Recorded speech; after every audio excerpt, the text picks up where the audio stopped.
San असोकी थोर तयाच्या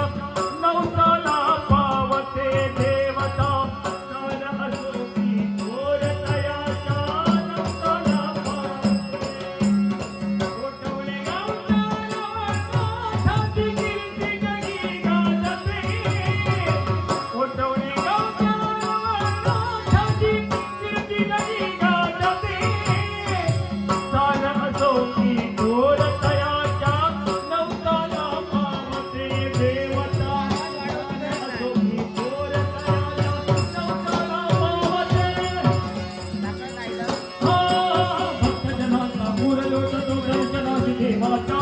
भक्तजनांचा पूर लोटतो दर्शनासी देवाच्या पत्रकृपेचे